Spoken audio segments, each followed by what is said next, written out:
All right, guys, we're getting into the research portion of the class with this unit. And over the next 2 weeks, we'll be providing, I say we, meaning myself and Rio Salato, will be supporting you, scaffolding and building up your ability to go into research databases and research and collect information for your papers, essays, analytical work that you're going to be doing throughout this semester and next. Ultimately building up to English 102, where it's going to be heavily research-based with the analysis in the aftermath. So you will have access to the Rio Salato database. For the purposes of this first sort of tutorial or introduction to research, I'm gonna sort of keep you here with me I'm going to introduce you to the ASU library database, because that's the one I'm most familiar with my research.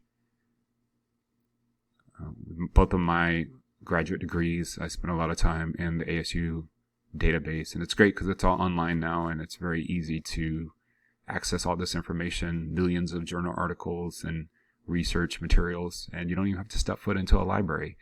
So no more days of going into the dusty stacks of the basement of a library, although that was somewhat of a cool experience, and moving those shelves around and electronic buttons that you had to move shelves around. Anyway, it's a long story. Maybe I'll tell it to you one day. But I did want to start out with the ASU library database because it's the one I'm more familiar with and more comfortable with, having done it for my linguistics master's degree thesis and all the research that I did in that program, as well as my more recent one at ASU. And also, I wanted to emphasize that we talk about joining the conversation. This is part of the conversation. So even though I've gotten my diploma and moved on and graduated, I still spent a good amount of time in this database in the ASU library, just staying on top and staying current on pertinent conversations that are going on in my field of linguistics and English and literacy. So I think that's an important thing to do and realize, is that just because you've finished this class or finished your education or gotten your diploma, learning is lifelong, right?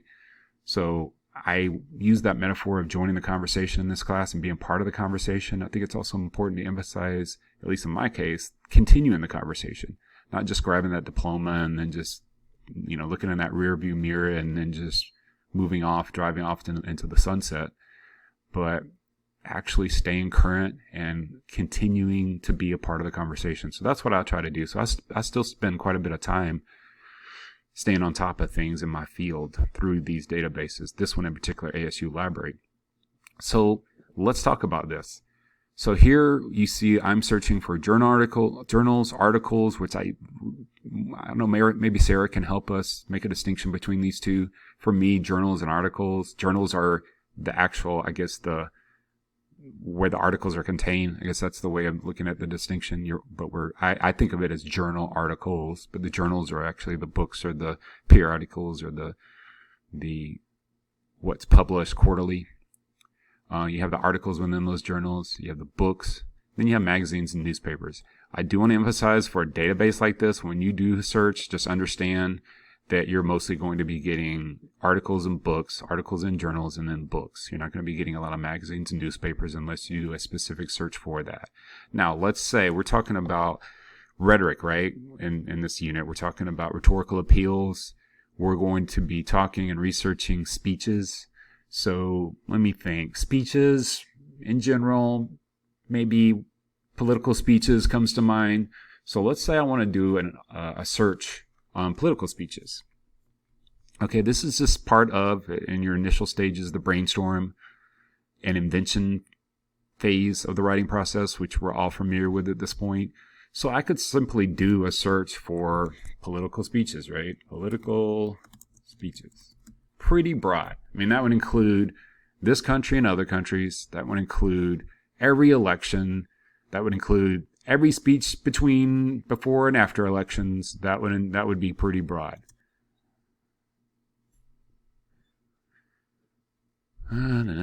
And there you go. That's just how broad it is. You see, it pulls up books on political speeches, a book on political speeches, political speeches, political speeches.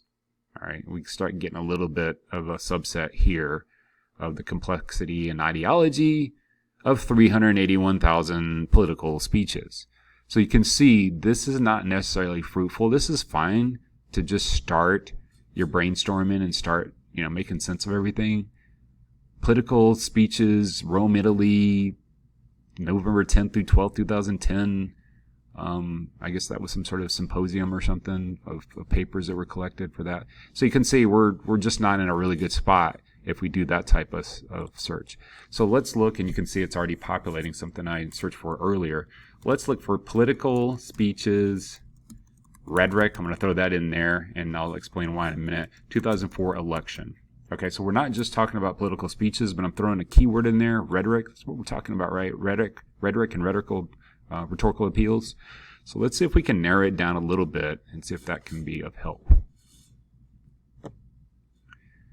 And bam, right there. So great. So we have an article that pops up right away. Election 2004 concession and victory speeches. Again, all of our keywords here are going to be underlined to help us make sense of it all. 2004 election speeches were there. The influence of genre, context, and speaker on addresses by presidential and vice presidential candidates. Okay, so this is where we're going to want to hang out for a little bit. Two things you can do with this. One is, first, to simply notice, first, before they do those two things, either of those two things, notice that it's an article and it's peer-reviewed. Now again, just like, and you can pull up the video, you can view the text or view the PDF. Just like a Google search, there's an algorithm that these databases have for any college, university. Real Salado will be the same with ASU. The algorithm is always going to take you to a peer-reviewed article first and foremost, if anything such as that exists, based on probably, I would guess, the amount of time it's been accessed, read, and probably cited. So this is probably the most read article or the most searched article or the most cited article that relates to the 2004 election. And if you look down, you can see, keynote addresses, politics, national convention. We can see that there's quite a bit related to this 2004 election, but we're not going to get too ahead of ourselves right now. Let's focus just on this first article because it looks good and it looks promising. So I want to click on that article. That's going to take me to the article and the journal that it's located. And notice a couple of things happen here. These are just the databases that store the article and make them available. These are not the actual articles. It's not from Sage Journal. This is actually from, let me see if I can get my highlighter again and highlight this, the American Behavioral Scientist Journal. And this is volume 49, issue 3, and this article can be found on pages 488 through 509. Okay, great. So couple things on that. You see here we have all of our citation. You can print it, you can link it, you can do all that. First thing I would do on pulling it up at this point is I would go into one of these two databases that actually pull up the article. So we can do that here, and that's going to take you to the article itself, the ability to download it in PDF format or just email it to yourself or share it with somebody else if you're working like as a group or collaborative type activity. And then what you want to do is you want to take, and it's only going to take you about 30 seconds to a minute, and you'll get good at this. You just want to quickly take a look at the abstract. Abstracts, not every article has an abstract, particularly one that's as well formulated and easily digested as this one. But you're going to want to look at the abstract if it's there and quickly just take 30 seconds to a minute to read it and make sure this is what you're interested in. Okay, and you can see that it's talking about Kerry, it's talking about Bush. That's exactly what we're looking for. We're good. Now, if you go back, so that's one thing I want you to do is just take a look real quick at the abstract. There's a brief one here, and it's always going to be in italics with quotes because it's from the article. It's usually not going to be enough. I wish they gave you a little bit more space here and another paragraph or the entire abstract here. I guess they didn't want this page to be too busy with information, so they actually have you click on the article, which is fine. It's just another step that you have to go through. Two more things. The things other than just pulling up the article, clicking on the article itself and looking at the abstract, the other two things that I want you to focus in on here that I think are very important are the related reading section here. And this is going to, again, we're part of the brainstorm. Now, as you get further into your research, this might be less pertinent and it will be less pertinent.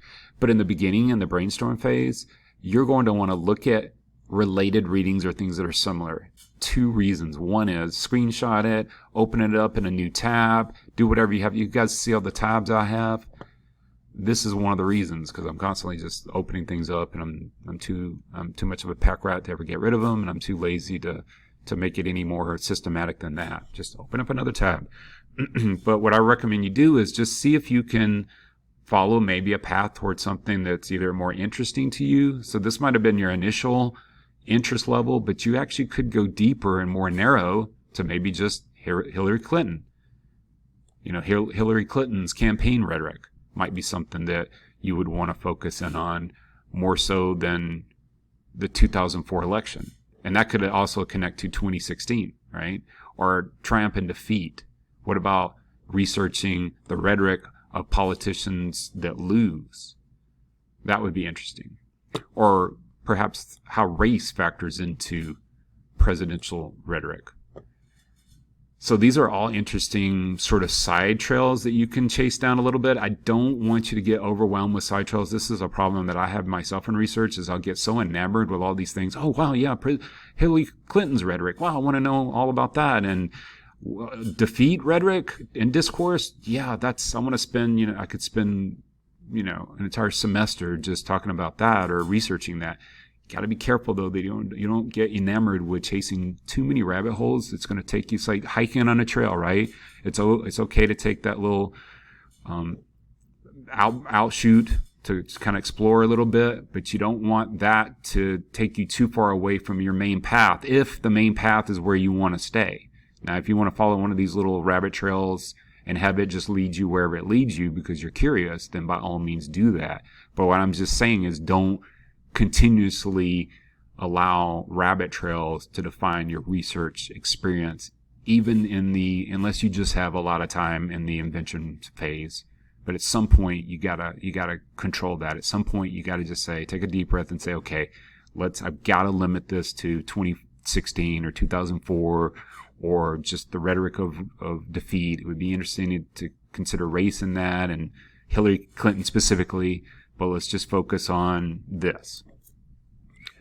The other thing that I want you guys to do, and the last thing as it relates to this, as far as invention, one is, I just mentioned, chase a couple of those rabbit trails, little side shuttle trails, follow them, see if there's something more interesting out there. Don't let it completely water down and get you way off your path. However, do that within reason. The other thing I want you to do is simply just go to the journal, right? So if you notice here, go back to this. This article is in the American Behavioral Scientist Journal. There it is right there. So when you click Sage Journal and it takes you to the Sage Journal database, you can then, and it's in different places. Sometimes it'll pop up, and I'll show you some examples later, but it'll just pop up right here. And this one's a little bit more difficult, but you can always go to search this journal. Oh, I'm sorry, it's right here. Yep, I knew it was somewhere. They make it difficult because all these databases, Sage being one of them, as you get more familiar with them, each one, there's not that many. JSTOR is another, Sage, Science, I can't remember the exact one. I think it's up here. Science is another one, Science something. You'll be more prepared to find this a little bit more easily than I just did. But go to the journal itself, and you can see the American Behavioral Scientist Journal gives you everything that's in that journal. Now, this is valuable. Why? Because you just found a hit, in essence, in your research, what you're looking for related to speeches and rhetoric of the 2004 election. Okay, great. Well, guess what? The journal itself might have something that you're more interested in. For example, let's look at the most recent issue. It has everything from COVID-19 and the relationship between U.S. adult reactions, framing, and trust. It has on-campus alienation as it relates to COVID-19 responses by, I guess, campus administrators. Pathway to political persuasion as it relates to fake news, social media, and political attitudes. and an intertwined crisis of California public universities, COVID responses, and anti-Asian animus.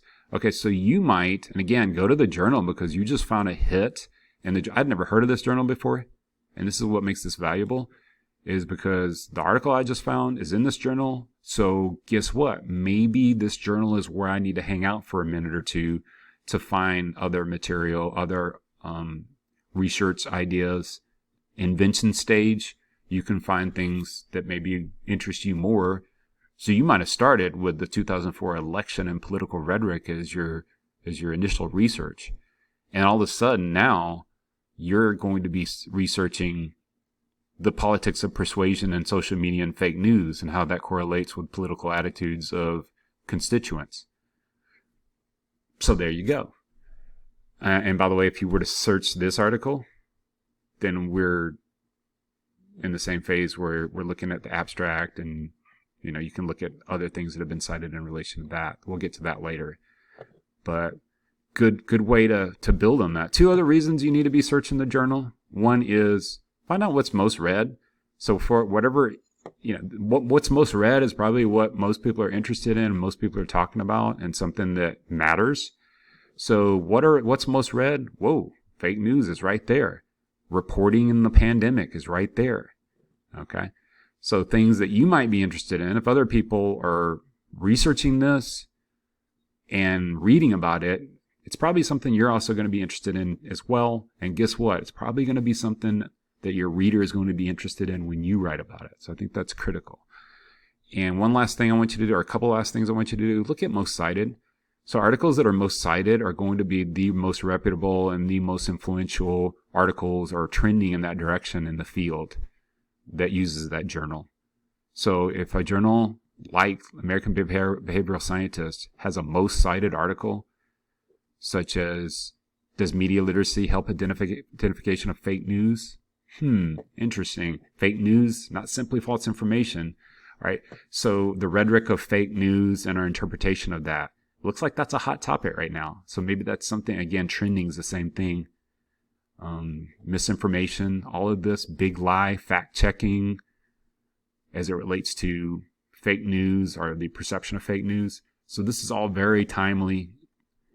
And another thing that you can do, and the last reason I want you to look into the journal, is just kind of get an idea, and you won't be able to perfectly assess this from the beginning, but just get an idea, begin to formulate an idea as to whether what you're researching from maybe 10 years ago, let's say you pull an article up, and by the way, the entire journal is going to be here. Let's see if I can find this here. Let's say you pull up an article from 2010 or 2011 on some theoretical model related to fake news. We can go to all issues here. Or political rhetoric. Keep in mind that in 10 years that might have changed. We're probably not going to be accessing articles, and we'll talk more about this later, but you're not going to be accessing articles for the most part from the 50s, 60s, 70s. It depends. You notice one of the Holworth article that I had you guys read on the principles of autobiography. That was from 1986. All right, so we can go back if the overarching theory is general enough and it's still applicable and still valid. But I do want you to kind of play around with more recent journals. Here are all the issues of all the journals for ABS. Just kind of play around with it, not only as part of your brainstorm and invention, but also to see if anything is just more relevant, or are they still talking about that thing? We're going to talk about temporal rhetoric from the book that I'm going to introduce. Is temporal rhetoric even something that is talked about anymore? You'll find that it is, but be aware of that. If you do a search of temporal rhetoric in this journal, and we can search this journal, temporal rhetoric, you may or may not find it. You might find something that literally says it's no longer valid or it's no longer applicable in the field. And even that itself, okay, so we're talking about Bush and temporal rhetoric as it relates to rhetorical analysis, and that's as recently as 2005. It's relatively recent and acceptable when it comes to the field, scholarly research, and journals. All right, so just want to leave you with that as just a basic overview. how to perform a search. You have this database. You have all this information that's at your fingertips. Millions of journals, and well, not millions of journals, but thousands of journals with millions of journal articles and information. The algorithm for ASU and Real Salado will be the same. It's going to take you to peer-reviewed articles. It's not going to take you on some article from like the San Jose Press Register from 2004. It's going to be peer-reviewed articles. So just by doing the original search and the initial search and having it be reasonably narrow, political speeches and rhetoric. If we didn't do rhetoric, that, I think that's important. But 2004 election, it's just going to get you, as you see based on what we just did, it's going to get you in the direction of finding the information you want or something that interests you more. So let's say we want to talk about the politics, the rhetoric, the discourse of defeat, and I search on that. And then, by the way, when I pull that up, it's going to pull up related articles. See, it's talking about Center's Welcome, the limits of rhetorical agency, Mean Girls in College, analysis of how college. So again, living in a party world, respecting the role of third parties. Hey, so as you see, one little rabbit trail we went down might end up with you researching Mean Girls in College and the rhetoric of girls in college and how females relate to each other. I have no idea what that's about, but it's in the Women's Studies and Communication Journal. But this just gives you an idea and an overview of how you can approach your research in the initial phases. We will have a tutorial on Real Salado specifically, but this is just an overview of how you can begin to formulate, conceptualize, build on, narrow, and expand as needed to ultimately narrow your research for the purposes of our current unit, and particularly as we build toward and scaffold toward that 102, 20 to 25 page research paper that we'll be doing at the end of next semester. If you have any questions, let me know. Hopefully you enjoyed this video and all the content that I'm producing. I'm not going to tell you to hit that thumbs up button or say like. Just take in the information and take it for what it's worth and hopefully learn from it. Have a great day, guys.